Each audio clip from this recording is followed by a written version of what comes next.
Hello আপু। High. Last আন্টির সাথে কবে কথা হয়েছে? এই তো কিছুক্ষণ আগে একটু মনোমালিন্য হলো আরকি। ওকে। সো এখন আপনি আন্টিকে ফোন দিবেন এবং ফোন দিয়ে আপনি বলবেন আন্টিকে যে আপনি আন্টিকে অনেক ভালোবাসেন। আচ্ছা ঠিক আছে।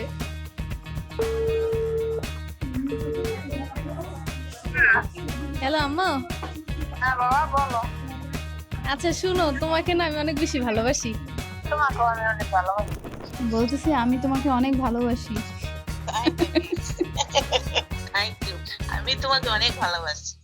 এমন কোনো কথা আছে যেটা মাকে অনেকবার বলতে চেয়েছেন কিন্তু বলতে পারেননি?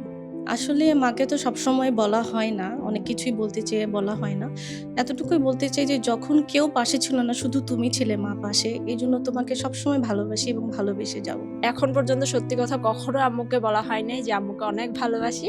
আজকে এই সুবাদে বলতে পারছি আম্মু তোমাকে অনেক ভালোবাসি। আমার মা হঠাৎ করে মাথায় হাত দিয়ে বলল কি, তুমি পারবে। জন্মের পর থেকে আমার সবচেয়ে বড় নিয়ামত ছিল আমার মা। মায়ের যে ইচ্ছাগুলো আছে এগুলো আসলে পূরণ করার ইচ্ছা আছে। মা আর কিছুদিন থাকলে হয়তো ভালো হতো। শেষ দেখাটুকু অনেক পরেই পেয়েছি, কিন্তু মাফ চেতে পারি নাই। মায়ের শূন্যস্থান অপূরণীয়। মা পাশে থাকলে আগলে রাখুন, যারা হারিয়েছেন দোয়ায় বাঁচিয়ে রাখুন। পৃথিবীর সকল মায়ের প্রতি শ্রদ্ধা।